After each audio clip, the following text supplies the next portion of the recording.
দেশে আল্লাহর আইন চায় না কারা জানেন? যারা চোর আর বাটপার। এরা কেন চায় না? কেননা কোরআনের আইন প্রতিষ্ঠিত হয়ে গেলে চুরি করলে কি করবেন ভাইরা? এই সিটার বাটপার চোরের আল্লাহর আইন চায় না। এই কারণে চিন্তা করে দেখে আল্লাহর আইন যদি বাস্তবায়ন হয়ে যায় চুরি করা যাবে না, মোটা মোটা টাকা চুরি করে লুটপাট করে বিদেশে পাচার করে দেওয়া যাবে না, মানে চুরি করলেই হাত। এবার চিন্তা করে দেখেন তো, আল্লাহর কোরআনের আইন যদি বাস্তবায়ন হয়ে যায়, বাংলাদেশের অধিকাংশ নেতার হাতই থাকবে না। ঠিক কিনা বলেন? প্রিয় ভাইয়েরা আমার, আল্লাহর কোরআন দিয়ে জীবন গঠন করা লাগবে। যেহেতু আপনি চিন্তা করছেন সুবিধাজনক ভাবে একটু ইসলাম মানবো, নামাজ পড়বো, রোজা করবো, হজ করবো, জাকাত দেবো, ঠিকঠাক মাঝে মাঝে মানুষকে একটু দান খয়রাত করবো, আর ইচ্ছা মতো করবো, জান্নাতের টিকিট কেটে বসে আছে, মরবো আর জান্নাতের মধ্যে ঢুকে যাব। জান্নাত তো মামার বাড়ি। কথা বলে না? ঠিক কিনা আমার ভাইরা? আল্লাহর কোরআন মানতে হবে। আল্লাহ পাক জানাচ্ছেন, ফামান তাবিয়া হুদায়া ফালা খাউফুন আলাইহিম ওয়ালা হুম ইয়াহজানুন। এই আয়াতের তাফসীর মধ্যে এসেছে, আমার নবীর জীবন দেখে দেখে তোমরা আমার কোরআন মেনে চলো। ঘোষণা দিলেন কে? তাহলে আমার নবীর জীবন, আমার নবী যে 10টা বছর মদিনার রাষ্ট্রপতি ছিলেন, তিনি দেশ পরিচালনা করেছিলেন কি দিয়ে? কি দিয়ে? তিনি প্রতিষ্ঠিত করেছিলেন আল্লাহর আইন, আল্লাহর বিধান, আল্লাহর হুকুম। জোরে কোন ঠিক কিনা? আমি আপনাদের সামনে আজকে আলোচনা রেখেছিলাম সূরার নাম হলো আরাফ। কি নাম? সূরা আরাফের 54 নম্বর আয়াতের শেষের সামান্য অংশ একটু তেলাওয়াত করেছে। আল্লাহ রাব্বুল আলামিন বলছেন, আলা লাহুল খালকু ওয়াল আমরু তাবারাকাল্লাহু রাব্বুল আলামিন। আল্লাহ রাব্বুল আলামিন জানাচ্ছেন আলা। দেখেন, আলা যখন কোন শব্দের সামনে আসে খুব ভালো করে লক্ষ্য করবে। সাবধান, আল্লাহ বলছেন সাবধান।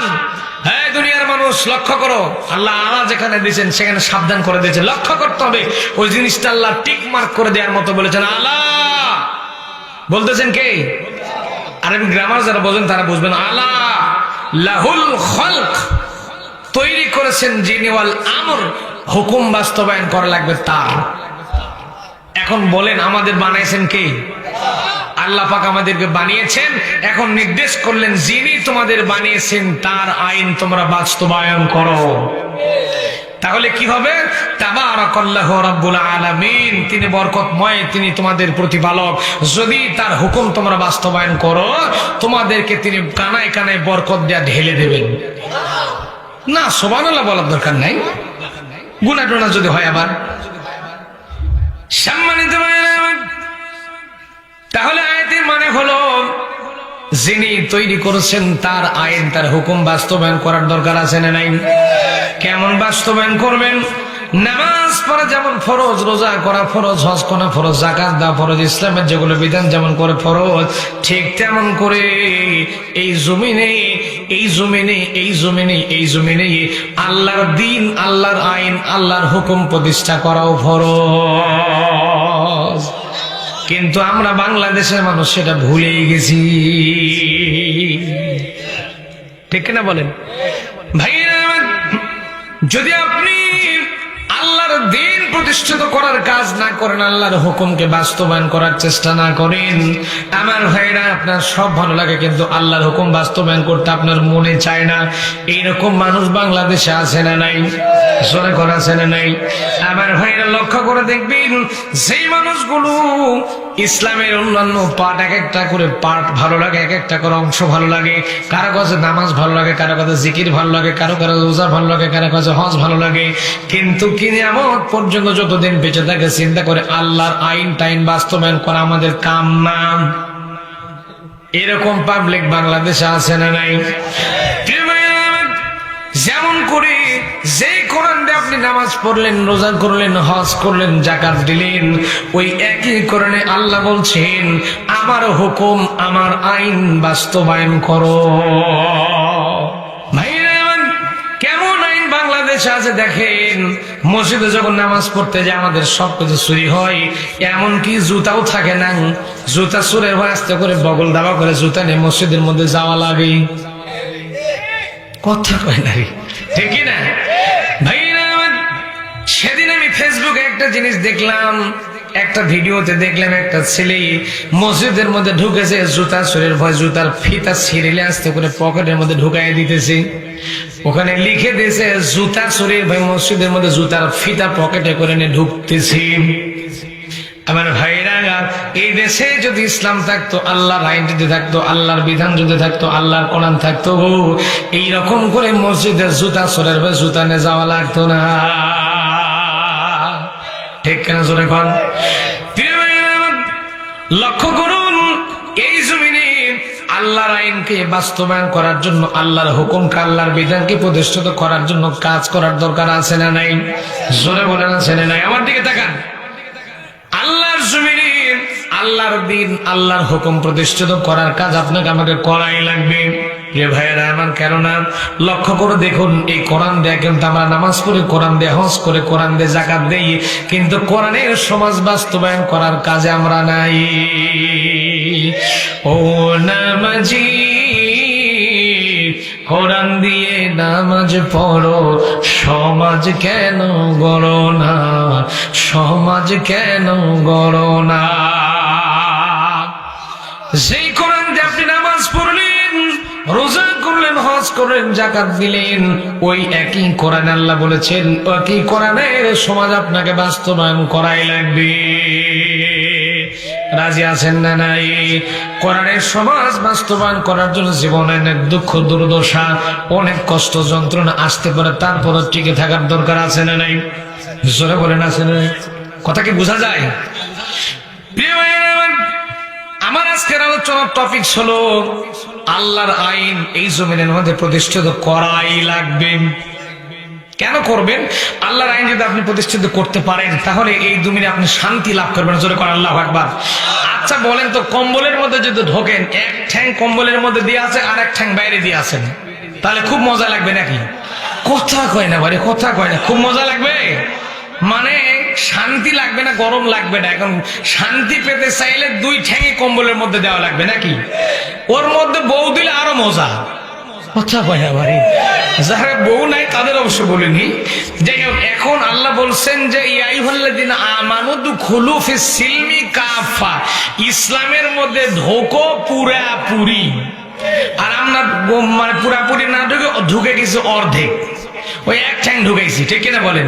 মানে আমরা কম সুবিধাজনক জায়গায় লাগাইছি। ইসলাম নামাজ পড়ি, রোজা করি, হজ করি, যাকাত দিই, যেগুলা সুবিধাজনক এগুলো আমরা মানতেছি। আর যেগুলা দেখতেছি আমার নেতার বিরুদ্ধে যাচ্ছে, দলের বিরুদ্ধে যাচ্ছে, আমার ক্ষমতাগিরির বিরুদ্ধে যাচ্ছে, চেয়ার টিকতেছে না, চেয়ার থাকতেছে না, আস্তে ওগুলা মাইনাস করে দিচ্ছি। বলেন ঠিক কিনা?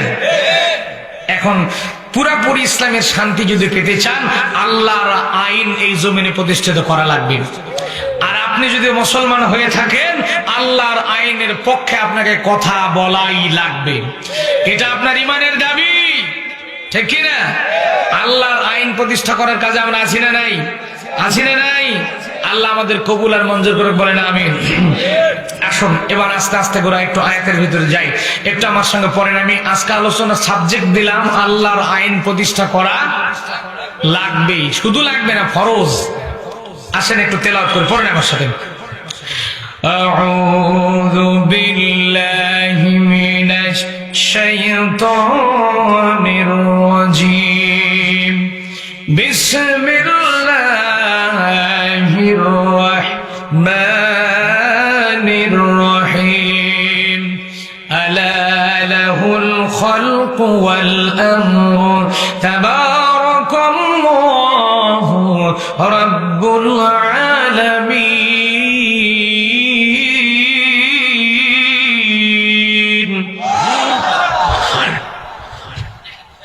সাদাকাল্লাহুল আযীম। বিতাড়িত মুরতাদ শয়তানের ওয়াসওয়াসা থেকে পানাহা চেয়ে নিয়ে পরম করুণাময় আল্লাহ সুবহানাহু ওয়া তাআলার নামে কোরআনে কারীম থেকে আলোচনা শুরু করছি। আমার প্রিয় ভাইরা, আপনাদের সামনে আমি তেলাওয়াত করছি সূরার নাম হলো আল আরাফ। কোন সূরা? আরাফ মানে হলো পরিচিতি হওয়া, মানে পরিচয় হওয়ার জায়গার স্থানের নাম হলো আরাফ। মানে আমাদের বাপ আর মা, ওই যে জান্নাত থেকে যখন আল্লাহ বের করে দিল, আমাদের বাপ মা খালি দুনিয়াতে ঘুরতে ঘুরতে ঘুরতে, পৃথিবীর তো আর কেউ নাই, বাপ আর মা ছাড়া আর কেউ নাই। আমাদের বাপ মা খালি ঘুরতে যায়, ঘুরতে ঘুরতে ঘুরতে। এখন বউ না থাকলে কি মনের মধ্যে আনন্দ থাকে?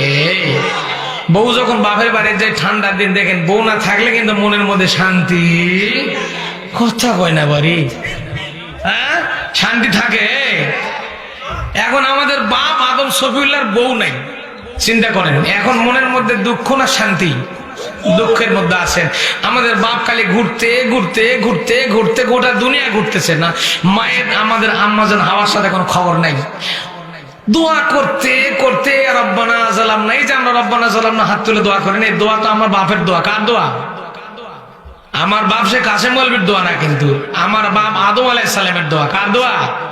আমার বাপ দোয়া করতেন রব্বানা যালামনা আনফুসানা ওয়া ইল্লাম তাগফির লানা ওয়া তারহামনা লানাকুনান্না মিনাল খাসিরিন। আল্লাহ রব্বানা যালামনা, নিজের দিকে বলতে যে আমি জুলুম করছি আল্লাহ। আমরা তো নামাজ পড়ে হাত তুলে বলি রব্বানা যালামনা, দোয়ার মানে জানি আমরা, কথা কয় না বাড়ি। ইসলাম জানতে গেলে একটু একটু বিষয়গুলো বোঝার চেষ্টা করবেন ইনশাআল্লাহ। আমার বাপ দোয়া করতে করতে একসময় কবুল হয়ে গেল। আরাফাতের ময়দান হাজিরা যেখানে হজ করতে যায়, ওই জায়গায় ঘুরতে ঘুরতে আমার বাপ ক্ষুধা ক্লান্ত পরিশ্রান্ত, আম্মাজান হাওয়া আলাইহিস সালাম শুয়েছিলেন, দেখতেছেন একটা মানুষ চিনা যায়। কাছে যাওয়ার পরে দেখতেছেন এই তো আমার বউ। সুবহানাল্লাহ। কালকে সকাল 10টায় আমার ভাইরা, আমাদের মা হাওয়া আলাইহিস সালামকে পৃথিবীতে সবচাইতে শ্রেষ্ঠ সুন্দরী করে আল্লাহ দুনিয়াতে তৈরি করেছিলেন। মক্কায় যারা যাবেন, জেদ্দার ঘাটের পাশে আমাদের আম্মা হাওয়া আলাইহিস সালামের রওজা শরীফ ওখানে আছে, সুবহানাল্লাহ পড়েন। তার চাইতে সুন্দরী কোন মহিলা আল্লাহ পৃথিবীতে আর তৈরি করেননি। আমাদের মাকে যত সৌন্দর্য আল্লাহ দান করেছিলেন, আমাদের মাকে পাওয়ার জায়গার নাম হলো সূরা আরাফ। এই সূরা আরাফের মধ্যে আদম আর হাওয়া আলাইহিস সালাম সংক্রান্ত অনেক ঘটনা আছে। এই জন্য করে আল্লাহ এত পছন্দ করেছেন, জন্য করে সূরার নাম দিয়েছেন আরাফ। কি নাম? আমরা কিয়ামতের ময়দান যেদিন হবে, আমাদের মা হাওয়া আলাইহিস সালাম আর আমাদের বাপ আদম আলাইহিস সালামকে আল্লাহ যেখানে বিয়ে পড়ায় দিয়েছিলেন হাসরের ময়দান, সেই জায়গাটার নাম হলো আরাফাতের ময়দান। সেখানে আমরা সবাই উত্তোলন হবো, জোরে কোন আল্লাহু আকবার। সম্মানিত ভাইরা, লক্ষ্য করুন তাফসীরে নুরুল কোরআনের ভিতরে এসেছে, গোটা কোরআনে কারীমের ভিতরে 114টা সূরা আছে। কয়টা? গোটা কোরআনে কারীমের ভিতরে 114টা সূরা আল্লাহ নাযিল করে দিয়েছেন। টোটাল তার মধ্যে 112টা সূরার মধ্যে প্রত্যেকটা সূরার নামকরণ লিখে দেওয়া আছে। এই কারণে এই সূরার এই নাম কত বাঙাল, ওই শব্দটা সূরার মধ্যে আছে, এই জন্য সূরার নামকরণ আল্লাহ করে দিয়েছেন অনেক বিস্তারিত ঘটনা। যেমন ধরেন সূরা ফিল, আলাম তারা কাইফা ফাআলা রাব্বুকা বিআসহাবিল ফিল আছে না নাই? সূরা কুরাইশ, লিইলাফি কুরাইশ, কুরাইশ আছে না নাই? সূরা মাউন ধরা রাইতাল্লাযী কাযযাবু বিদ্দিন ফাযালিকাল্লাযী ইয়াদউল ইয়াতীম ওয়া লা ইয়াহুদ্দু আলা তা'আমিল মিসকিন ফাওয়াইলুল লিল মুসাল্লিন আল্লাযীনা মান সালাতিন সাহুন। তারপরে কিন্তু আছে মাউন। তারপরে সূরা কাউসার ধরেন ইন্না আ'তাইনাকাল কাউসার ফাসাল্লি লিরাব্বিকা ওয়ান। এইরকম করে 112টা সূরার মধ্যে ওই সূরার নামকরণ কিংবা কোন শব্দ সূরার মধ্যে আছে বলে আল্লাহ সূরাগুলোর নামকরণ রেখে দিয়েছেন। কিন্তু শুধুমাত্র একমাত্র সূরা ফাতিহা এবং সূরা ইখলাসের মধ্যে কোন শব্দ রাখেননি। এটার নিগুড় তথ্য আছে, এই সম্পর্কে ওয়াজ করতে গেলে আমার আজকের ওয়াজ শেষ হয়ে যাবে। এই জন্য সেদিকে যেমন একটু মনে রাখেন, 112টা সূরার মধ্যে সূরার নামকরণের বিষয়বস্তু আল্লাহ উল্লেখ করেছেন, যেরকম সুবহানাল্লাহ।